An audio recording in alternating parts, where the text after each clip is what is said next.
Bath and Beyond and see if you can figure it out yourself. Yeah, see if you can still pick up the stank on a candle. So here's what's happened. People are complaining their candles don't smell like anything. So a researcher at Harvard analyzed scented candle reviews online and said negative reviews, specifically mentioning the candle's lack of smell, have almost tripled since January.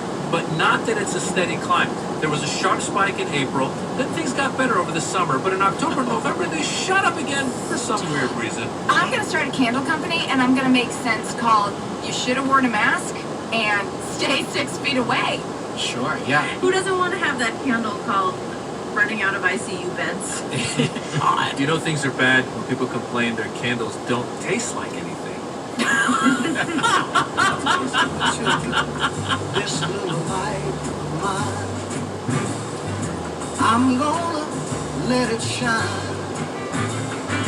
This little light of mine. Coming up, our panelists do it like rabbits in our Bluff the Listener game called 1-888-WAIT-WAIT to play. We'll be back in a minute with more of Wait, Wait, Don't Tell Me from NPR. On the next Fresh Air weekend, Hugh Grant. He stars with Nicole Kidman in the HBO limited series The Undoing. His films include 4 Weddings and a Funeral, About a Boy, and Music and Lyrics. Also, Catherine Coleman Flowers talks about her campaign to bring basic sanitation to poor people in the South. Her new book is called Waste. Join us. Tonight at 7 on WJCT News 89.9.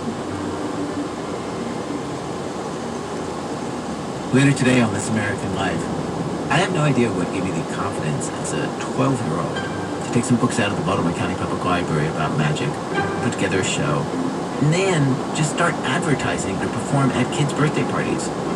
I did magic shows for years, and so did one of the producers on our radio program, David Kestenbaum, and this week he and I dive back into that world to learn all kinds of things that we never knew about as kid magicians. This afternoon at 1 here on WJCT News 89.9.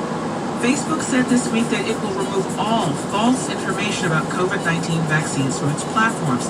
The announcement came just after the UK approved a coronavirus vaccine and as regulators in the US consider doing the same. So we'll talk about how COVID-19 vaccine misinformation is spreading rapidly online and what can be done about it. That's on the next All Things Considered from NPR News. This afternoon at 5 here on WJCT News 89.9. Support for NPR comes from NPR stations and Subaru with their annual Share the Love event. Now through January 4th, Subaru and participating retailers have donated more than $200 million to help those in need. More at Subaru.com/share. The U.S. Department of Health and Human Services Medicare open enrollment is now through December 7th. 2021 plans and information at Medicare.gov or 1-800-MEDICARE. And Little Passports, offering hands-on activity kits to keep kids engaged and expand their minds. Designed to help kids explore the world and unpack the mysteries of science. More at littlepassports.com. From NPR and WBEZ Chicago, this is Wait, Wait, Don't Tell Me, the NPR News Quiz. I'm Bill Curtis. We're playing this week with Jesse Klein, Faith Saley, and Eugene Cordero. And here again is your host, Peter Sagal's doula, Maz Jobrani. Thank you, Bill. Feel free to call me Maz. Right now, it's time for the Wait, Wait, Don't Tell Me Bluff the Listener game. Call 1-888-WAIT-WAIT to play our game on air. Hi, you're on Wait, Wait, Don't Tell Me. Hi, Bob. This is Bob from Chapel Hill, North Carolina. Hi, Bob from Chapel Hill, North Carolina. How you doing today? I'm doing all right. How are you? Well, what do you do out there?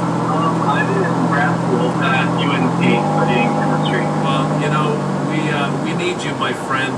Any pointers on which vaccine is going to be the one to go with? I think as long as you take one, it should be all right. All right, well, we'll take that, Bob. It's nice to have you with us. You're going to play our game where you must try to tell truth from fiction. What's the topic, Bill?